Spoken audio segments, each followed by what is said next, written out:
debitur menerima pengembalian uang lebih banyak. Berarti orang yang mengutangi ya itu menerima duit lebih banyak ketika terjadinya inflasi. Salah? Salah ya? Ada yang menganggap ini benar, yang posisi? Berarti semuanya menganggap salah? Oke. Yang B, masyarakat akan mudah mendapatkan pinjaman bank. Apakah ketika terjadinya inflasi masyarakat justru mudah mendapatkan pinjaman dari bank? Logikanya misalkan nih, inflasi kan itu terjadinya melemahnya mata uang di sebuah negara tersebut. Ketika mata uang itu melemah, apakah kita selaku warga negara tersebut meminjam uang akan dipermudah atau dipersulit? Logikanya dipersulit karena lagi inflasi ya. Oke. Berarti jawaban B salah. Oke. Terus yang opsi G, produsen memperoleh biaya produksi yang lebih rendah. Apakah ketika terjadinya inflasi, produsen ini justru biaya produksinya lebih rendah? Ada sini yang sudah punya usaha mungkin, jadi paham kondisinya ketika berusaha terus terjadi inflasi? Ada. Tapi nangkap ketika inflasi produsen ini untuk biaya produksinya lebih mahal, ada? Nangkap ya? Oke, jadi opsi G salah atau benar? Salah. Yang lain ada yang berpendapat opsi G adalah salah atau sama? Salah. Oke, lanjut. Opsi D, daya beli masyarakat berpenghasilan tetap akan meningkat. Apakah di saat inflasi masyarakat menengah itu penghasilannya meningkat? Perkiraan. Di sini ada yang udah punya kerjaan atau bisnis sampingan selain sekolah? Ada ya? Ada. Jadi logika aja, silakan. Kalian udah bekerja nih, terus inflasi tuh. Nah, ketika inflasi apakah daya beli kalian ketika sudah bekerja itu meningkat atau menurun? Menurun. Oke. Ada yang berpendapat lain? Daya beli masyarakat berarti meningkat atau menurun? Berarti salah ya? Salah. Oke. Opsi D, nilai uang yang dikembalikan oleh debitur lebih rendah. Apakah ini jawabannya? Benar? Kenapa? Sejuta atas benarnya kenapa?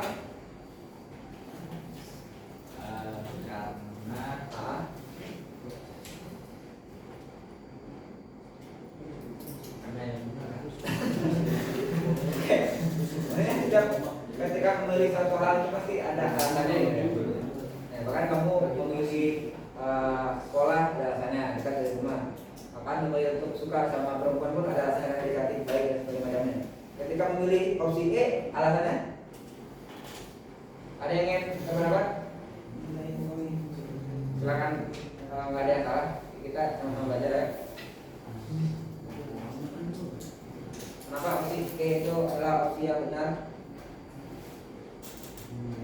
Berarti kata Syahril ya, berarti debitur ini adalah orang yang menerima utang ya.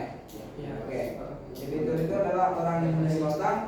Nilai uang yang dikembalikan nih oleh yang pinjam duit itu akan lebih rendah saat inflasi. Misalkan dia ini pasti kalau pinjam di bank pasti ada bunganya ya. Tapi kita kan ini tidak ada disebutkan badan tidaknya. Berarti kita anggap dia tidak berbunga. Ketika dia pinjam 1 juta, berarti dikembalikan di badannya juga 1 juta. Nah, anggap dia pinjam duit di 2020. Di 2021 terjadi inflasi. Nah, ketika dia pinjam duit 1 juta di 2020 dan dikembalikan 2021 ketika inflasi, apakah nilai uang yang dikembalikan sejumlah 1 juta itu akan lebih rendah? Iya. Oke, logik ya. Oke, jadi jawaban yang benar adalah E. Oke. Yang soal nomor 2 ada yang ingin membacakan?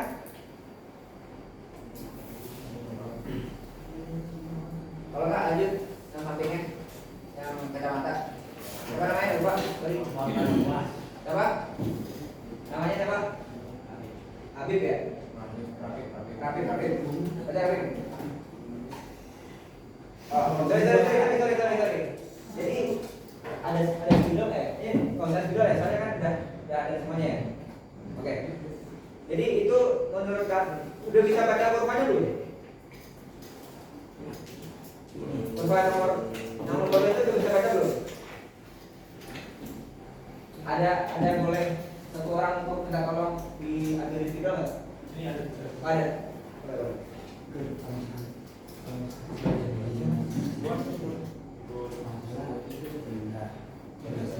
Kita baca.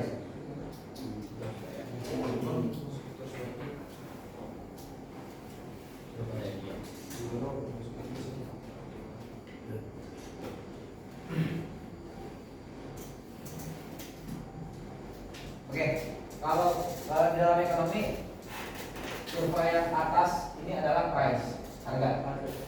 Kalau yang ini adalah quantity atau jumlah barang. Oke. Kalau ini ya, maksudnya ini grafik apa nih? Kira-kira? Ya, apa kira-kira? Inflasi. Kira-kira, sorry. Karena ini kita belajar inflasi, tapi ini luas ya. Contoh. Nah, kalau kayak gini, nah, udah ada yang tahu? Ini kira-kira diagram apa? Atau kurva apa?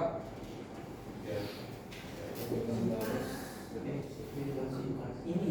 Oh, ini bukan bicara inflasi dulu. Kurva ini adalah kurva. Ada yang tahu? Ada D, ada S. Ini S bukan 5. S dan D ini kira-kira apa nih? D apa? Ada yang tahu D?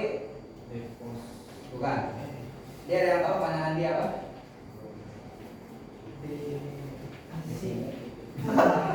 Bukan. Ada yang tahu ini apa kira-kira? Bukan diskonto. Bukan. Ada yang tahu?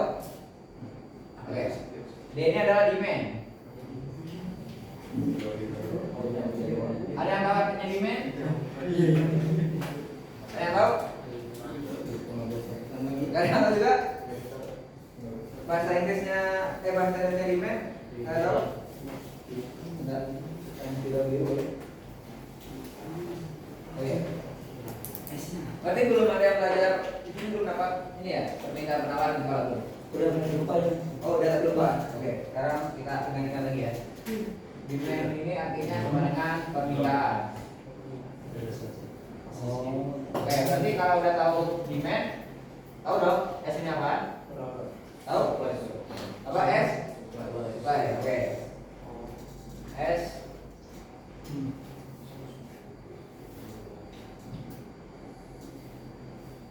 Artinya? Apa? Supply. Ya, tapi nama ininya ada permintaan, ada? Ada? Bukan. Ada permintaan, pasti ada penawaran. Oh, penawaran. Oke.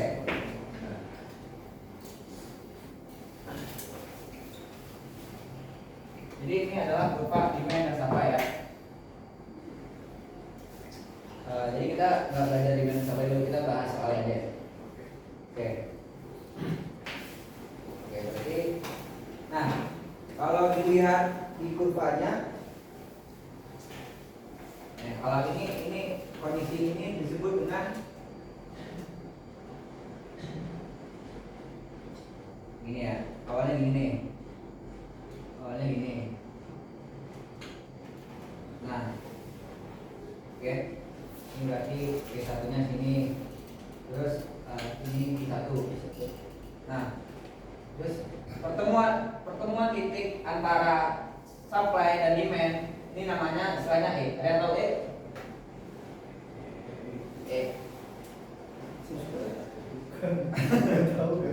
Ada mungkin yang pernah dengar itu apa? Dalam demand dan supply bukan equal. Bukan? Atau ya? Ini namanya equilibrium. Pernah dengar? Pernah dong kalau pernah belajar? Pernah dengar? Pernah dengar? Berarti belum belajar demand supply ini. Oh, kalau ya, ya? Oh, beda ya. Tapi butuh ya belajar ekonomi berarti ya. Butuh. Biar Biar pidato bagus.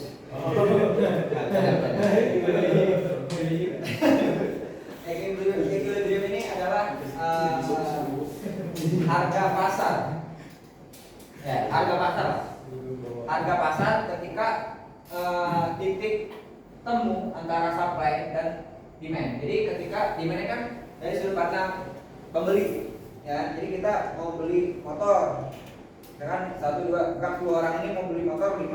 Nah, jadi yang nawar itu bukan yang nawar, produsen selaku pabrik motor itu bisa menawarkan motor sejumlah 10. Nah, jadi titik temu antara demand dan supply itu adalah equilibriumnya. Apa yang namanya? Harga keseimbangan atau harga pasar.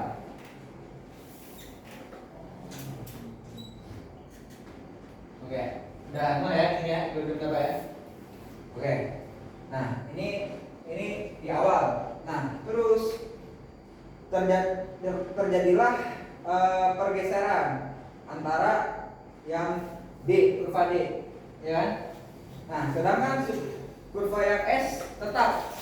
Berarti kurva S tidak ada penambahan atau pengurangan penawaran, dan di kurva D itu ada, dia bergeser ke kanan nih. Nah, dia bergeser ke kanan, ya kan? Ini, ya kan? Nah, kira-kira kalau dia bergeser ke kanan, ini terjadi penambahan atau pengurangan permintaan? Kira-kira? Penambahan. Pengurangan ada? Oke, sepakat ya teman ya.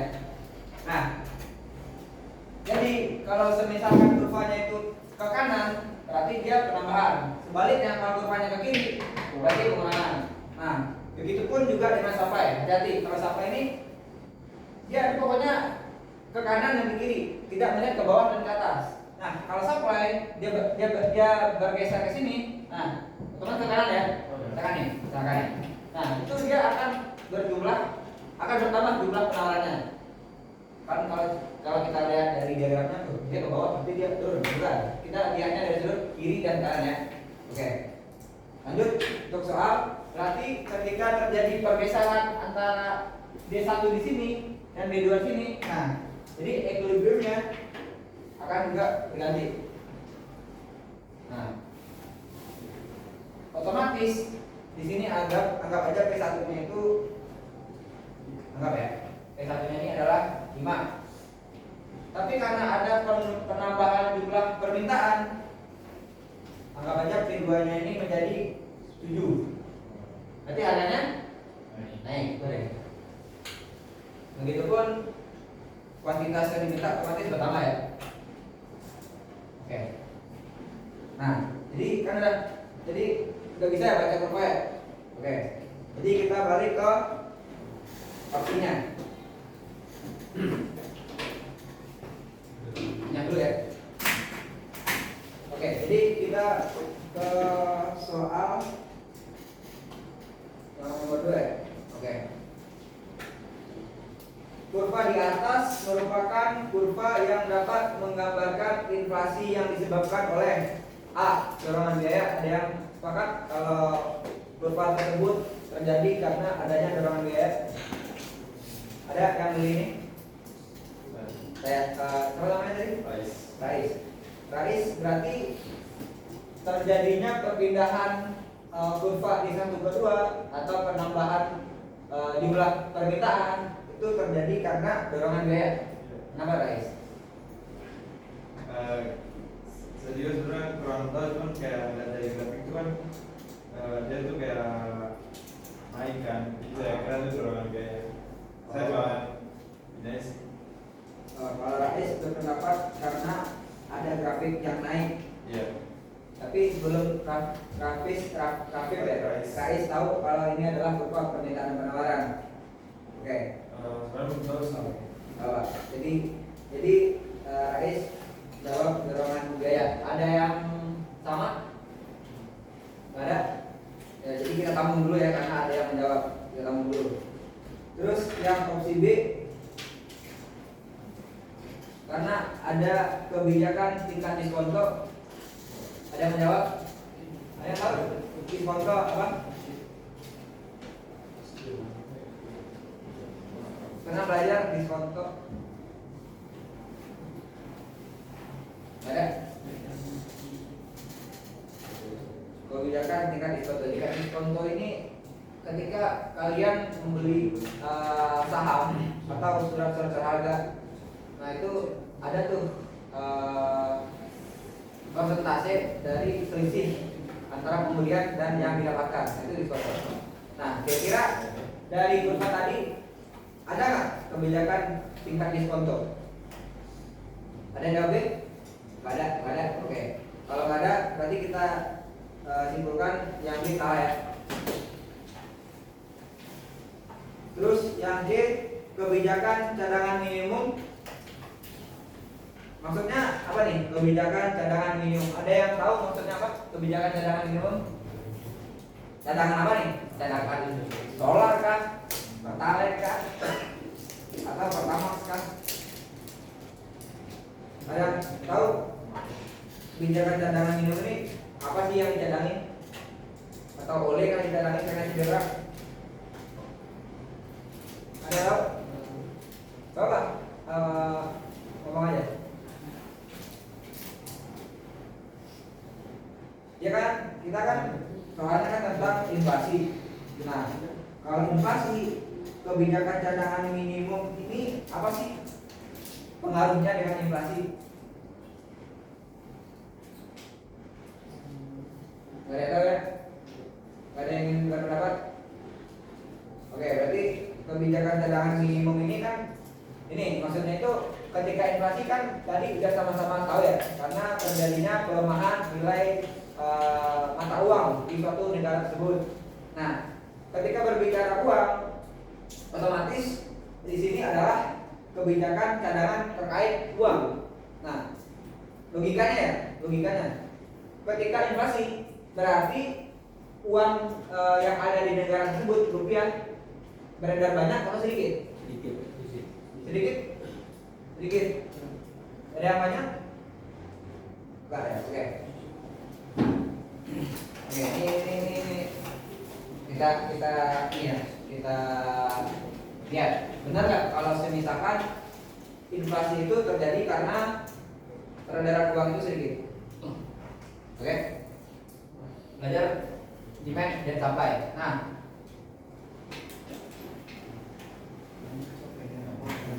ini contoh ya. Ini contoh. Nah, ini contoh kurva ketika harga normal. Ya. Contoh ketika tidak ada terjadi inflasi. Anggap ini adalah motor. Ya, motor ya. Motor PCX. Harganya adalah 25 juta. Anggap normal. Nah, yang berpendapat kalau jangan motor PCX deh, uang kan kita banyak uang tadi ya. Sorry. Apa? Uang. Ya. Ini uang ya. Tapi kurva ini tentang motor PCX. Kita lihat apakah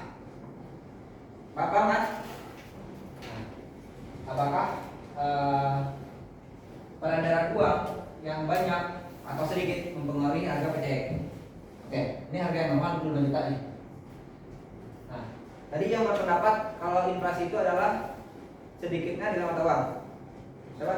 5 juta. Jadi yang berpendapat kalau inflasi itu berarti jumlah duit yang beredar di negara tersebut rendah atau sedikit. Nah, tadi siapa? Oke, ada yang belum. Oke, saya tanya aja. Yang berpendapat kalau misalkan peredaran duit rendah itu adalah penyebab inflasi. Berarti kalau yang tinggi, ini peredaran duit banyak. Apa jangan negara apa? Ada salah menyalahkan. Oke, yang lain absen. Oke, kita begini ya. Kalau uang berarti dia itu adalah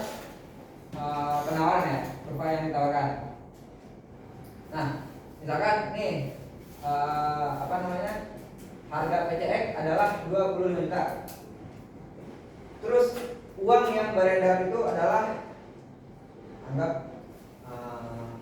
ada 1 T ya, ada 1 T, 1 T.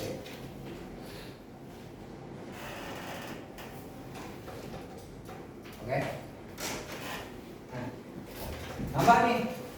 Kalau nambah kan berarti kurvanya ke kanan. S2 aja nih. Ya kan?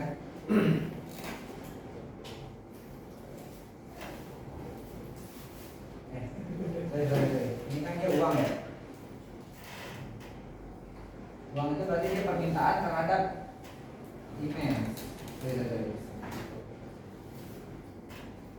Orang semakin banyak nih meminta uang itu. Jadi yang harusnya yang uang beredar itu cuma 1 T, orang pengen nih uang itu bertambah jadi 1,2 T.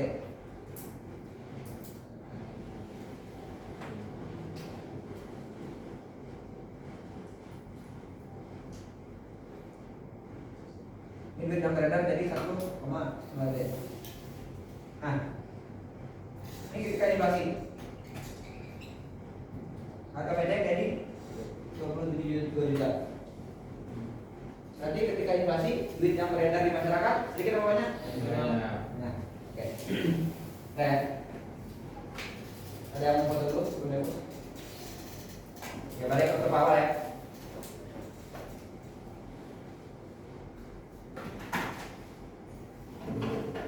Berarti yang jawaban nomor yang B, yang C, kebijakan cadangan minimum. Benar atau salah? Salah? Oke. Ada yang jawab benar? Ada yang jawab benar?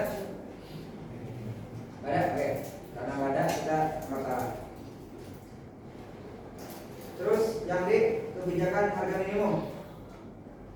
Maksud dari kebijakan harga minimum ada yang lebih. Tadi kan kebijakan untuk menyimpan atau mengedarkan duit minimum dan maksimum nih. Batas duit yang harus beredar di masyarakat itu ada 1 triliun misalkan.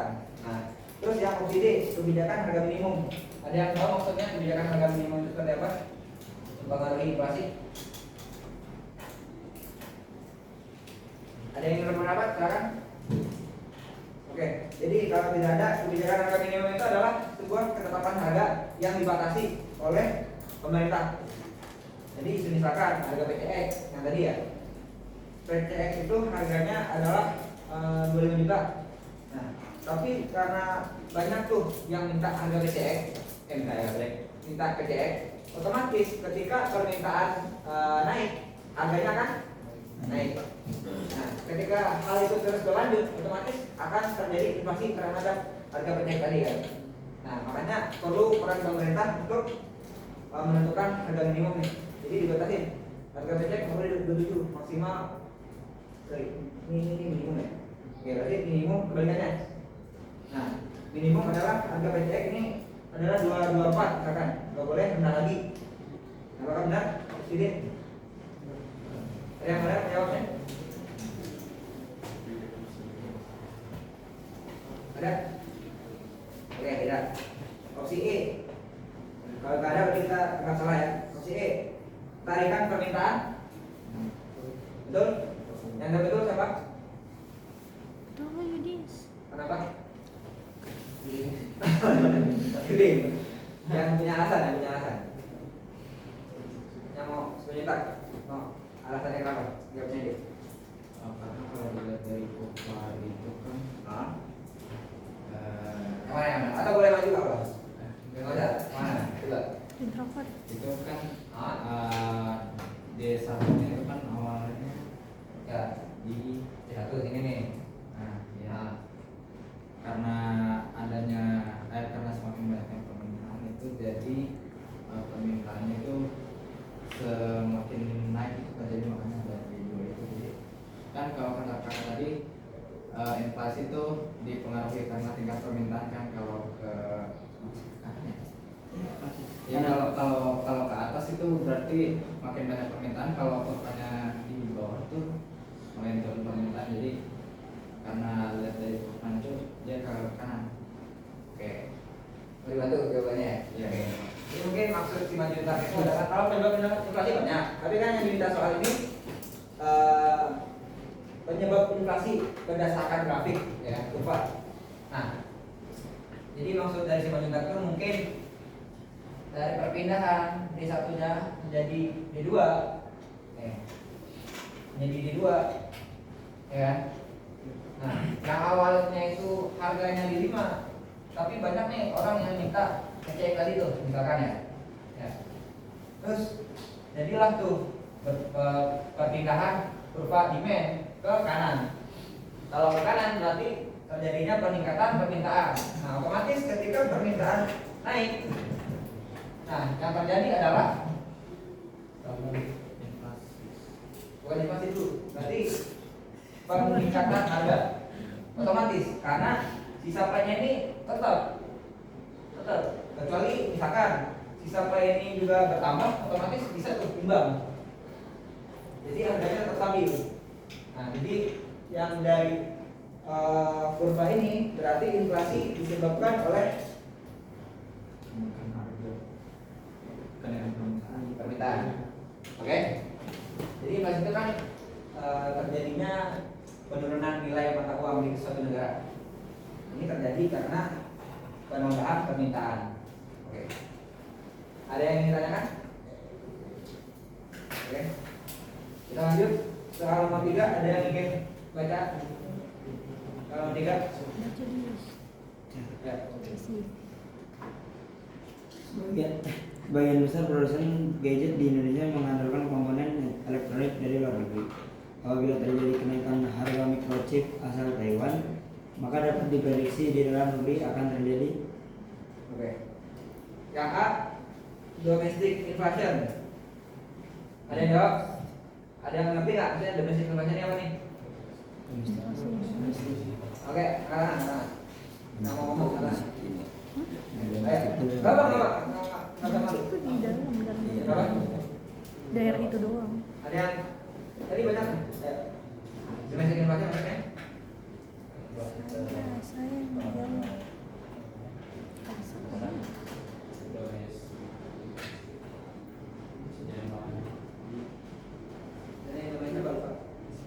Kata Rizky, domestic inflation adalah inflasi karena keterbatasan pangan. Oke, ada yang lain? Pendapat yang lain? Domestic inflation? Domestik. Nggak apa, kita langsung dulu aja. Nggak apa. Iya. Ada yang berpendapat lain? Nggak ada. Macam bis. Oke, silakan. Ini kak, domestic inflation itu kayak inflasi di satu daerah itu aja. Oke. Namanya juga sering. Idis. Oke, kata Idis, domestic inflation itu adalah inflasi yang ada di sebuah daerah itu aja. Gitu ya? Cara dua-duanya nih ya. Oke, kamu dulu aja. Oke. Soalnya ada nih nanti lokal inflation nih. Apa tuh? Ya. Ada ya. Oke, kamu dulu aja. Ada yang jawab yang A?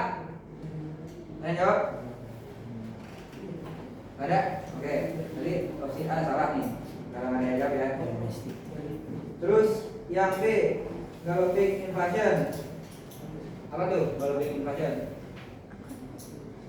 Ada yang ingin berpendapat? Galloping. Galloping. Lo. Kenapa?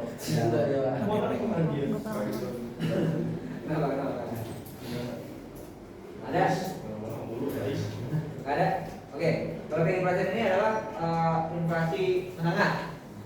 Jadi nanti ada tingkatan inflasi itu, inflasi rendah, ya kan? Inflasi sedang atau menengah, inflasi berat Hyper. atau hyper, terus ada lagi hyperinflasi, itu lebih di atas berat lagi. Jadi kalau inflasi sedang itu, kalau inflasi bukan per tahun ya, nggak bisa per bulan per hari enggak. Jadi per tahun itu ketika inflasinya 0 sampai 10%, rentangnya itu berarti inflasi Rendah. nah, sedang 10 sampai 30. Oke, terus ke 30. Yang berat 30 ke 100.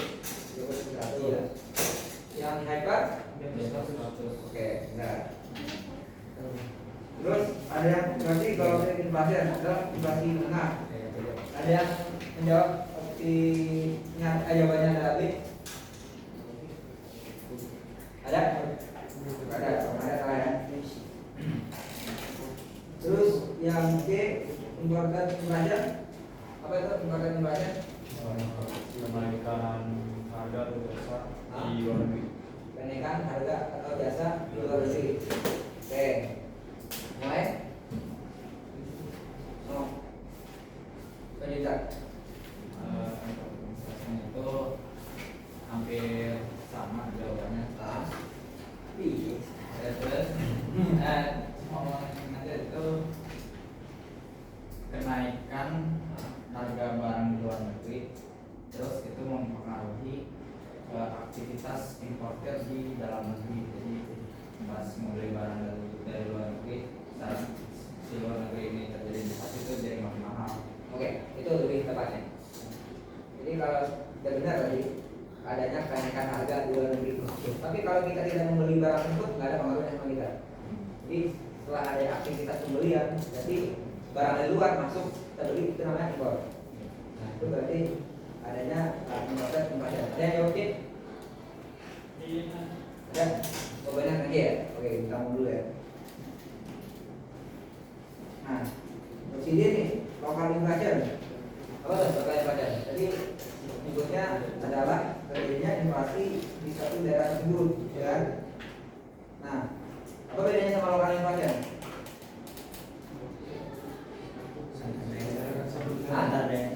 Antar daerah. Kalau domestik?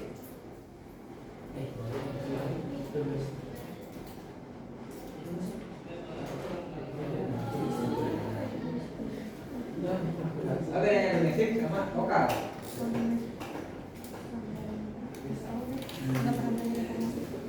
Ayo. Apa balik-balik? Oke. Lokal daerah. Domestik? Domestik lokal antar daerah. Lokal daerah, Bro. Nah. Oke. Jadi lokal itu adalah daerahnya, misalkan cuma terjadi di Papua, misalkan lokal itu lokal tuh. Pasti nggak terjadi di daerah lain, tapi cuma terjadi di Papua. Sedangkan domestik itu terjadi hampir di satu negara tersebut. Domestik itu disebabkan biasanya oleh kebijakan dari negara tersebut. Biasanya, ya, bisa jadi ya kebijakan ekonomi suatu negara. Itu menyeluruh. Itu domestik. Oke. Ada jawab lokal inflation? Nggak ada. Oke, ya. Terus yang E, tripping inflation, ada yang jawab? Apa tahu? Ada yang tahu tripping inflation apa? Kalau yang tahu, tripping inflation ini adalah inflasi yang rendah. Tadi kalau trip yang sedang, jadi tripping yang rendah. Jadi tingkatnya 0 sampai 10. 10. Opsi D, opsi D, apakah benar? Ah ya, saya kan harus sebutin ya. Jadi jawabannya benar adalah oke. Oke, kita ada yang nanya? Sebelum lanjut. Oke, kalau ada yang nanya, soal nomor 4 ada yang ingin membacakan? Silakan. Silakan. Inflasi negara A disebabkan karena adanya kebijakan pemerintah dalam pelarangan impor bahan baku industri. Hal tersebut menyebabkan produsen terpaksa membeli bahan baku industri dari dalam negeri yang harganya lebih mahal daripada harga bahan baku impor. Inflasi yang disebabkan oleh kondisi tersebut adalah A. Hyperinflation. Berarti inflasi yang sangat berat ya, 100% lebih. Apakah dari soal tersebut itu merupakan hyperinflation? Bukan. Bukan. Yang B, creeping inflation, inflasi yang rendah.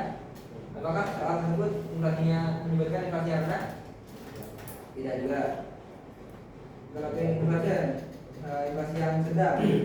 Apakah dari soal tersebut menyebutkan inflasinya sedang? Tidak juga ya. Cost push inflation, apa itu maksudnya cost push inflation? Ada yang tahu? itu apa sih cost? biaya produksi naik. Cost itu kan biaya. Cost. Jadi sebenarnya nggak bisa juga sih, bisa satu sekarang nggak bisa juga. Nah, apa coba ada yang ingin pendapat?